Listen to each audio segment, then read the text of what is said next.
오늘 함께 나눌 말씀은 시편 121편 말씀입니다.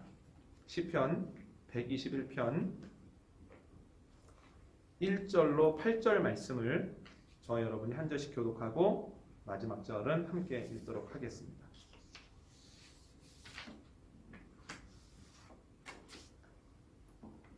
제가 먼저 읽습니다. 내가 산을 향하여 눈을 들리라. 나의 도움이 어디서 올까? 나의 도움은 천지를 지으신 여호와에게서로다. 여호와께서 너를 실족하지 아니하게 하시며 너를 지키시는 이가 졸지 아니하시리로다.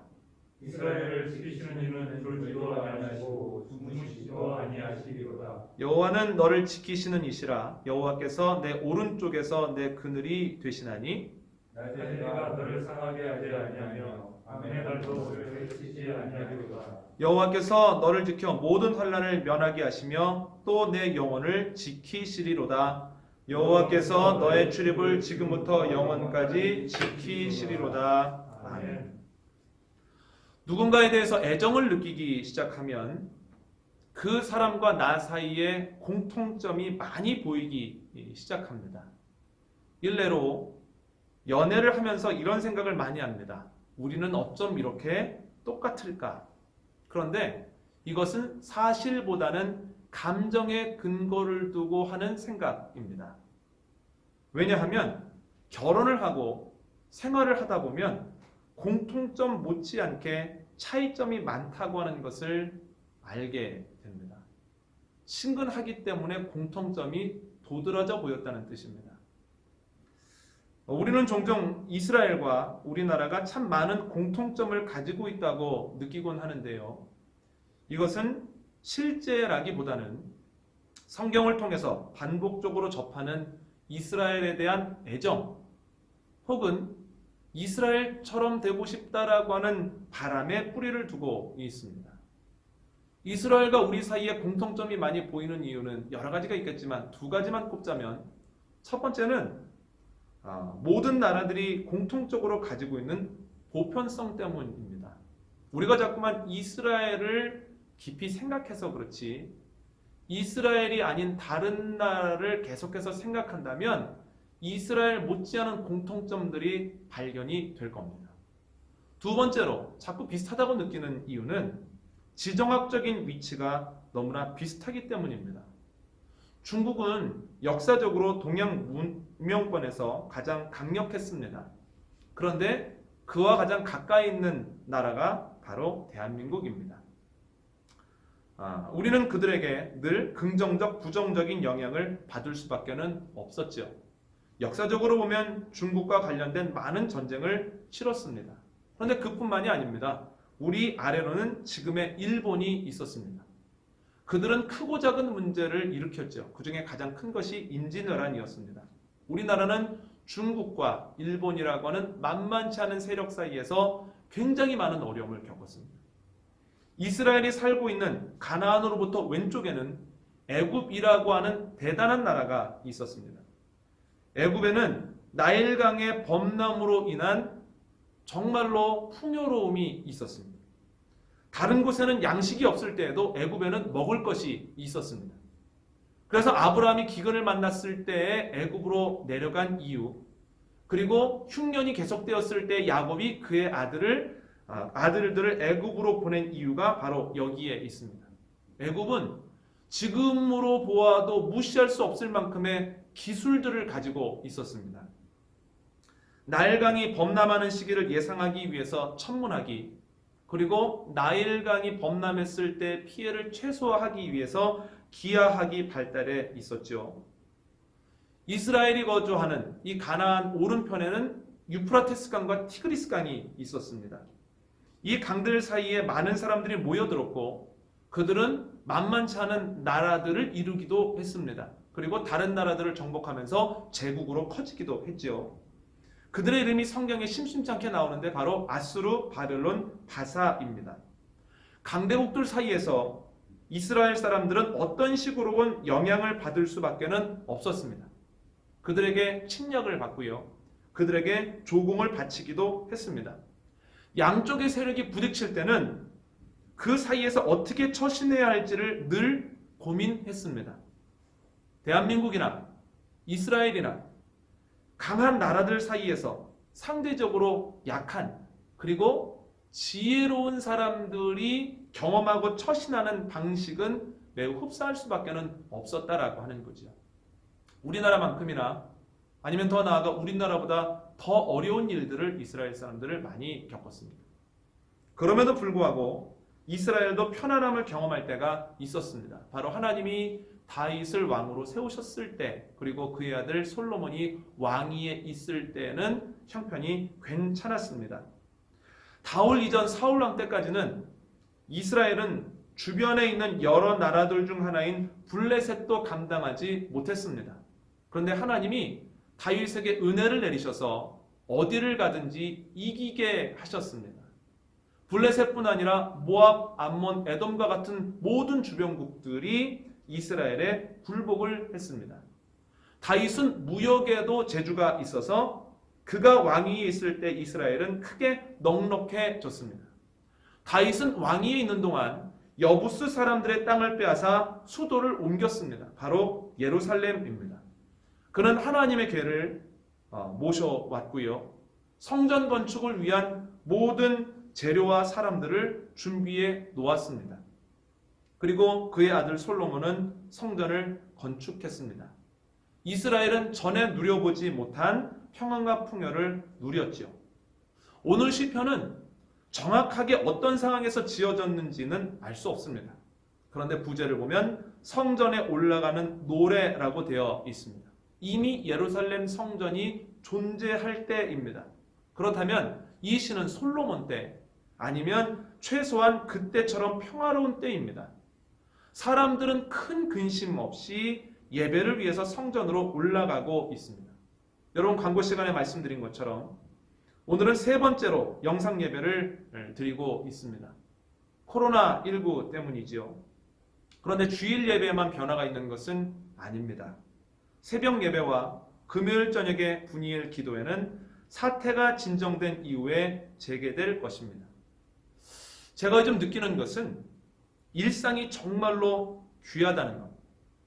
주일날 교회에 가서 예배하고 사랑하는 사람들과 식사하고 셀리베를 나눌 수 있는 것이 얼마나 큰 기쁨인지, 감사의 조건인지, 혹은 원할 때 교회에 가서 기도할 수 있다는 것이 얼마나 귀한 일인지, 왜 그때는 이것이 뼈저리게 와닿지 않았는지를 모르겠습니다. 여러분, 일상을 선물로 고백할 수 있는 지혜가 저와 여러분에게 있기를 원합니다. 그리고 이 사태가 진정되어 저와 여러분의 일상이 회복되기를 축원합니다. 그런데 오늘 본문을 보면 단순히 감사만 하고 있는 것은 아닙니다. 오늘 본문을 통해서는 예배하는 자들, 하나님 앞에 서 있는 자들이 과연 무엇을 해야 되는지를 알 수 있습니다. 두 가지인데요. 첫 번째는 도움의 근원을 돌아봐야 한다라고 하는 겁니다. 1절에서 시인은 말합니다. 내가 산을 향하여 눈을 들리라. 그런데 원문을 보면 산이 단수가 아니라 복수로 되어 있습니다. 내가 산들을 향하여 눈을 들리라. 오늘 시편의 저자는 성전으로 올라가면서 자신의 앞과 옆에 있는 산들을 둘러보고 있습니다. 그런데 산을 본다고 하는 것이 어떤 의미인지를 알기 위해서는 먼저 예루살렘에 대해서 알아보아야 합니다. 여러분, 예루살렘은 본래 여부스 족속이 살던 곳이었습니다. 다윗과 그의 부하들이 여부스를 점령하기 위해서 올라가려고 할 때 사무엘하 5장 6절을 보면 여부스 사람들이 다윗을 조롱합니다. 네가 원하는 것을 결코 얻지 못할 것이다. 여기에 있는 맹인과 절름발이라도 너희들을 막을 수 있을 것이다. 이렇게 얘기합니다. 여러분, 그 당시 다윗은 떠오르는 신성과 같은 사람이었습니다. 그럼에도 불구하고 여부스 사람들에게 자신이 넘쳤던 것은 그곳이 가지고 있는 지리적인 이점 때문이었습니다. 여부스 족속이 사는 땅, 나중에 예루살렘이 되는 곳의 해발은 800m입니다. 고지죠. 그러니까 예루살렘에 가기 위해서는 높은 산을 넘어야 됩니다. 그런데 그뿐만이 아닙니다. 산을 넘고 나면 골짜기가 기다리고 있는데 예루살렘의 동편을 보면 기드론 골짜기가 있고 그리고 서편을 보면 힌놈 골짜기가 있습니다. 그러니까 산을 넘고 깊은 골짜기를 넘어서야만 예루살렘 성 앞에, 여부수 사람들이 사는 성 앞에 설 수 있다라고 하는 거죠. 훌륭한 천연 요새였습니다. 그래서 여호수아 때부터 그것을 점령하기 위해서 적지 않은 희생을 치렀지만 번번이 실패하다가 결국 다윗 왕 때가 되어야만 그 여부수 사람들을 온전히 쫓아내고 그 땅에 수도를 세울 수 있었던 거죠. 그런데 여러분, 그것을 점령하고 보니 그동안의 희생이 하나도 아깝지 않을 만큼 편안했다라고 하는 거예요. 여러분, 얼마나 감사한 일입니까? 그런데 여러분, 문제가 있습니다. 이스라엘은 출애굽에서 다윗에 이르기까지 늘 방황하고 긴장하는 역사를 가지고 있었습니다. 이러한 상황 속에서 하나님은 단순히 이스라엘 사람들에게 안식일에 예배하는 대상이 아니었어요. 주님은 생명이셨습니다. 출애굽 이유를 생각해 보십시오. 주님께서 구름 기둥과 불 기둥을 통해서 인도해 주시지 않으면 그들은 광야를 헤매일 수밖에 없습니다. 매일 새벽 만나를 내려주시지 않으면 그들은 지쳐서 쓰러질 수밖에 없습니다. 그래서 주님은 곧 그들에게 생명이라는 의미를 가지고 있었다는 거예요. 그런데 여러분, 지금의 상황은 어떻습니까? 예루살렘 성에 정착을 하고 보니 이제는 돌아다닐 필요도 없고 그들이 먹고 마실 만한 양식과 물이 넉넉했다라고 하는 거죠. 광야 때와는 상황이 확연히 달라졌습니다. 그들에게 나타난 변화가 있습니다. 주님의 도우심에 대한 절박함이 점점 사라져 갑니다. 예전에는 주님이 아니면 우리는 넘어집니다. 주님이 공급해 주시지 않으면 우리는 살 수 없습니다라고 고백했으나 이제는 든든해지고 넉넉해지면서 주님을 찾는 목소리가 절박해지지 않았다는 거예요. 절박함이 사라졌다라고 하는 거죠. 하나님이 계시던 그 자리를 든든한 산들이 이제는 대신하기 시작합니다. 영적인 위기죠. 여러분, 겉으로는 아무 문제가 없는 것 같지만 영적인 위기는 어떤 순간이 되면 그것이 겉으로 드러날 수밖에 없다라고 하는 거죠. 흔히 세계사에서 암흑기라고 불리는 중세 이후에 인간은 이성에 대한 대단한 믿음을 갖게 되었습니다. 이성이 발달하면서 사회는 계속해서 발전할 것이며 또한 산업혁명과 맞물려서 사람들은 점점 더 풍요롭게 살 것이다라고 하는 희망이 팽배해 있었습니다. 여러분, 그때는요, 신학도 머리로 이해되는 것만 믿으려고 하는 사조가 유행을 했습니다. 이성이 하나님의 자리를 차지한 거예요. 그런데 1, 2차 세계대전과 대공황을 통해서 우리가 믿었던 이성이 얼마나 연약한 것인가, 얼마나 불안한 것인가를 알게 되었습니다. 그 이후로 철학에서는 믿을 수 없는 이성을 제어하고 보완해 보려는 노력들을 하게 됐습니다. 신학에서도 변화가 생겨나는데요. 은혜를 강조하는 사조가 점점 생겨나게 됐습니다. 이해되어지진 않아도, 이해할 수는 없어도 하나님의 은혜 때문에 살아가고 있다는 걸 인정하는 거죠. 왜 그렇습니까? 이성이라고 하는 산들이 무너져 내렸기 때문에 그렇습니다. 여러분, 1997년에 IMF 사태가 있었죠. 사람들이 큰 충격을 받았습니다. 모든 것이 잘 되고 있고 앞으로도 잘 될 것이라고 하는 생각이 깨졌기 때문입니다. 그런데 그때 나타나는 현상이 있습니다. 사람들이 어려워질수록 점점 더 교회로 많이 나온다는 거예요. 여러분, 왜 그렇습니까? 과거의 경험에서부터 오는 자신감이라는 산들이 무너졌기 때문입니다. 우리가 편안한 것은 산들 때문이야, 이것 때문에 내가 든든해 라고 착각하는 이들은 반드시 실망하게 되어 있습니다. 어떤 순간에 내가 믿었던 산들이 무너지기 때문입니다. 그렇다면 가장 좋은 방법이 무엇일까요? 헛되게 산을 의지하지 않고 산들 때문에 실망하지 않는 가장 좋은 방법이 오늘 본문 1절과 2절에 나와 있습니다. 함께 읽겠습니다. 시작. 내가 산을 향하여 눈을 들리라. 나의 도움이 어디서 올까? 나의 도움은 천지를 지으신 여호와에게서로다. 아멘. 시인은 성전에 오르면서 주위에 믿음직해 보이는 산들을 봅니다. 그리고 나서 결론적으로 이야기합니다. 나의 도움은 산들로부터 오는 것이 아니다. 오직 천지를 지으신 여호와로부터 온다. 여러분, 우리가 의지하지 않아야 될 것을 의지하다가 실망하지 않는 가장 좋은 방법은 편안할 때에도 우리의 도움은 산이 아니라 하나님이라고 하는 것을 기억하고 그 은혜를 입술로 고백하는 겁니다. 주님, 제가 누리는 이 모든 것이 주님으로부터 왔음을 제가 알고 있습니다. 주님께서 성을 지키지 아니하시면 파수꾼의 경성함이 허사인 것처럼 주님이 함께 하시지 않았다면 저는 지금 빈손으로 서 있을 것입니다. 모든 것이 주님의 은혜입니다. 여러분 기억하고 계십니까? 모든 것이 주님의 은혜입니다. 기억하십시오. 그리고 때때로 그 은혜를 입술로 고백하시기를 바랍니다. 또한 우리가 해야 되는 것은 우리가 지금 산을 믿고 있지 않은지를 늘 점검해야 된다는 거예요.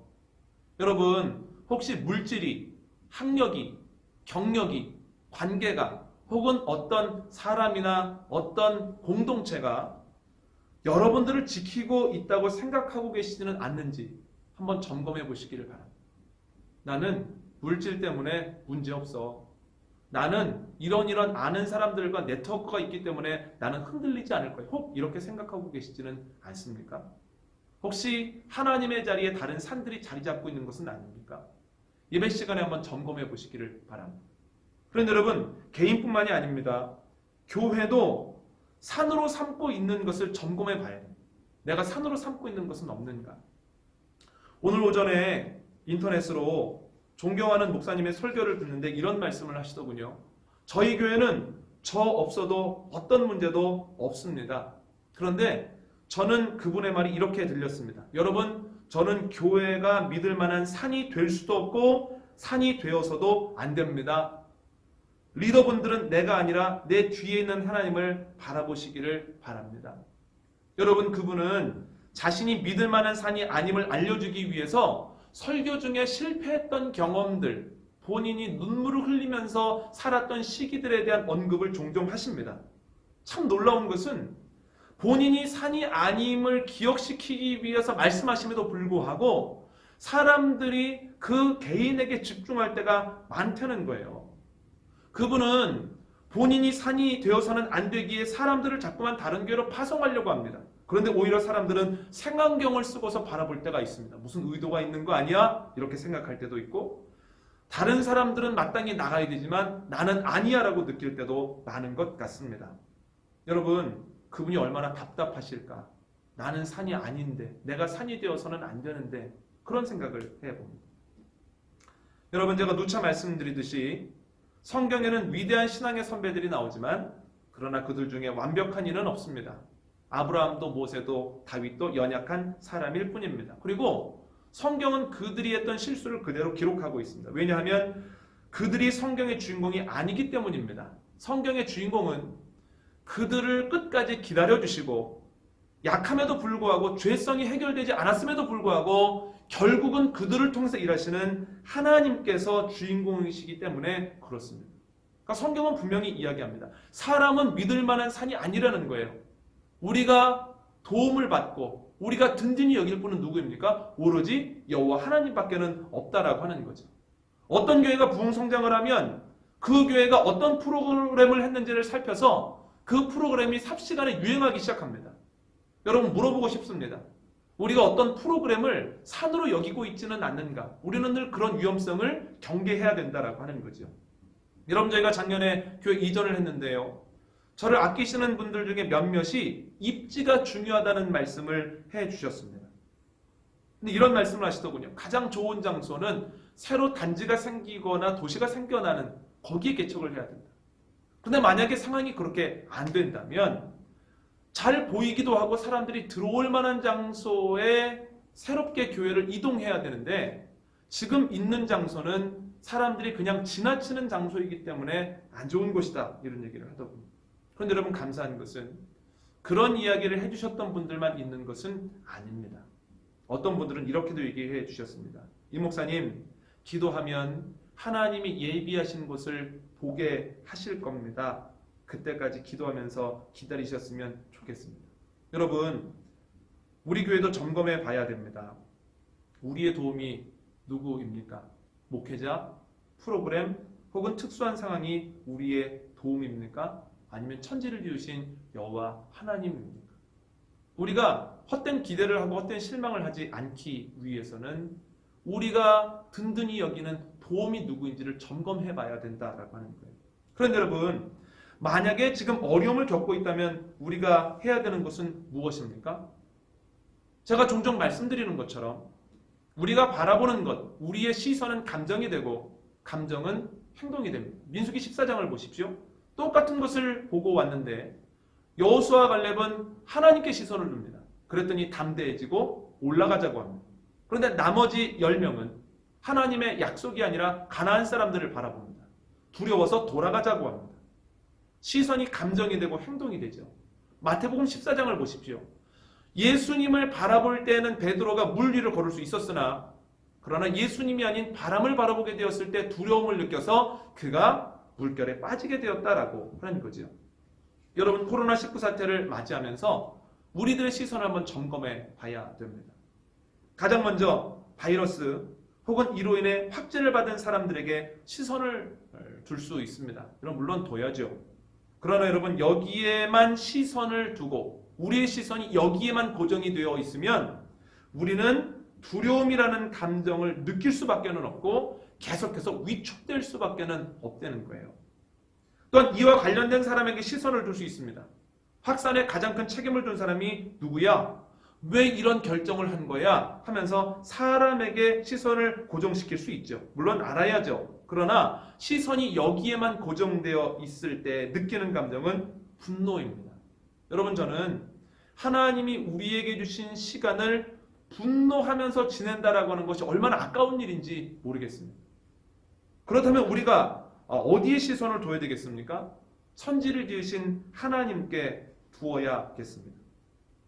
무의 소유를 창조하신 하나님, 흑암을 빛으로 만드신 하나님을 바라볼 때 우리는 지금 여기까지 온 것이 도움이 되는 산 때문이 아니라 천지를 지으신 하나님 때문이라고 하는 것을 기억하고 편안하게 됩니다. 또한 지금도 주님께서 우리와 함께하고 계시다라고 하는 것을 깨닫고 우리 안에 새로운 힘이 샘솟을 수 있다라고 하는 거죠. 여러분들의 시선은 지금 어디에 있습니까? 지금은 주님을 바라보기에 참 좋은 때입니다. 두 번째, 하나님 앞에 사람들이 해야 되는 것은 주님의 약속을 확인하는 겁니다. 오늘 본문의 시인은 성전을 오르면서 이 모든 것들이 산 때문이 아니라 천지를 지으신 하나님께로부터 왔다고 하는 것을 고백하고 있습니다. 그렇게 고백했을 때 나타나는 현상이 오늘 보면 4절로부터 6절 사이에 나와 있습니다. 함께 읽어보겠습니다. 시작. 이스라엘을 지키시는 이는 졸지도 아니하시고 주무시지도 아니하시리로다.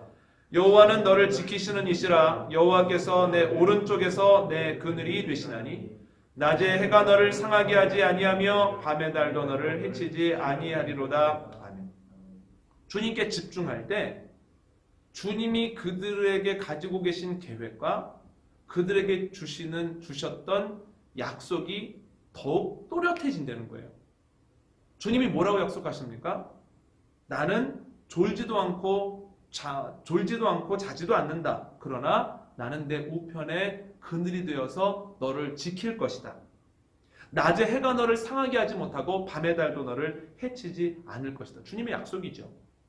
그런데 낮의 해와 밤의 달로부터 이스라엘을 지켜주신다라고 하는 말은 여러 가지 의미로 해석이 가능한데요. 두 가지만 말씀을 드리면 첫 번째는 시간적으로 해석할 수 있습니다.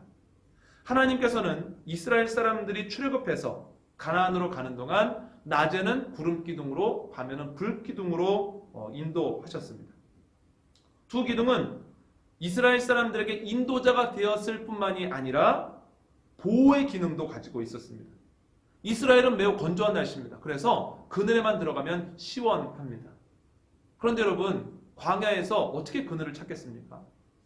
밤에는 춥습니다. 모닥불을 피우면 한결 낫겠죠. 그런데 여러분, 광야에서 어떻게 땔감을 구하겠습니까? 방법은 알지만 할 수가 없는 겁니다. 그런데 하나님께서는 구름 기둥으로 그늘을 만들어 주시고 불 기둥으로 그들에게 밝음과 온기를 주셨다라고 하는 거예요. 하나님께서는 낮에도 밤에도 이스라엘 사람들의 형편을 아셔서 그들을 돌보셨다라고 하는 거죠. 두 번째로는 공간적으로 해석할 수 있습니다. 여러분, 설교를 시작하면서 이스라엘이 애굽과 메소포타미아 문명 사이에 있어서 많은 어려움을 겪었다고 말씀을 드렸습니다. 그런데 애굽의 신들 중에서 가장 중심에 있던 신이 뭐냐면 라 혹은 레라고 불렸던 태양신입니다.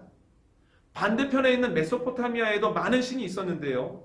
메소포타미아의 대표적인 도시 중에 하나가 아브라함이 떠난 갈대아 우르입니다. 그런데 우르에서 섬기는 대표적인 신이 바로 달신이었습니다. 이것을 생각하고 오늘 본문을 보십시오. 낮에 해가 너를 상하게 하지 못할 것이다. 하나님께서는 애굽으로부터의 보호를 약속하고 계시고, 밤에 달이 너를 상하게 하지 못할 것이다. 하나님께서는 메소포타미아 문명으로부터도 보호해 주신다라고 약속해 주고 계십니다. 여러분, 주님께서 어떤 방법으로 이스라엘을 지키신다라고 하는 것은 말씀해 주시지 않았지만 분명히 약속하시는 것이 무엇입니까? 애굽으로부터 혹은 수많은 나라와 제국들로부터 내가 너를 보호할 것이니 아무런 염려하지 말아라. 이게 주님의 약속입니다. 이 약속이 언제도 또렷해지고 확실해집니까? 산이 아니라 산을 만드신 주님으로부터 내가 힘을 얻어 여기까지 왔습니다라고 우리의 시선을 주님께 둘 때에 그 약속이 또렷해진다는 거예요. 여러분, 오늘 교우 한 분과 통화를 했습니다. 이런 말씀하시더군요. 마음이 편안하지 않은 방학을 맞이했습니다. 그런데 어찌 생각하면 지금은 말씀 읽기에 가장 좋은 시간입니다. 이렇게 말씀하시더라고요. 맞습니다. 지금은 근심할 때도 아니고 분노할 때도 아니고 주님께 집중하기에 참 좋은 시간입니다. 여러분, 지금 우리가 할 수 있는 것이 없기에 주님을 바라보기에 좋은 시간이라고 하는 것을 기억하시기를 바랍니다. 주님을 바라볼 때에 지금까지 인도하셨던 주님을 기억하게 되고 주님이 지금도 계획을 가지고 나를 이끌고 가신다라고 하는 것을 알게 되며 또한 우리가 알지 못하는 것, 보지 못하는 것을 이미 주님은 보고 알고 계시며 우리를 이끌고 계시다라고 하는 믿음이 저와 여러분에게 생기게 되어지기를 원합니다. 주님을 바라보고 주님을 고백하는 저와 여러분에게 주님의 약속이 더욱 또렷해지고 확실해지는 은혜가 있게 되기를 원합니다. 오늘 말씀 정리합니다. 오늘 시인은 평안한 가운데 성전으로 예배하러 가고 있습니다. 그의 고백을 통해서 예배 자리에서 하나님 앞에서 우리가 해야 되는 것이 무엇인지를 알 수 있는데요. 첫 번째는 도움의 근원을 확인해야 합니다. 이스라엘은 강대국 사이에서 많은 어려움을 넘어 여기까지 왔습니다. 그런데 여기까지 온 것은 단순히 몇몇 사람과 산 때문이 아니라 주님으로부터 도움을 받아 왔습니다. 그렇다면 어려움을 겪고 있는 이때에 바라봐야 하는 것은 도움의 근원이신 하나님이다라고 하는 거죠. 두 번째는 주님의 약속을 확인해야 됩니다. 우리가 시선을 주님께 둘 때에 주님의 약속이 분명해집니다. 주님께서는 늘 우리 곁에 계시며 낮에는 우리의 그늘 되시고 밤에는 우리의 온기 되십니다. 어떤 문제가 있어도 우리는 염려할 것이 없습니다. 약속을 기억함으로 평안함을 누리는 저와 여러분이 되시기를 원합니다.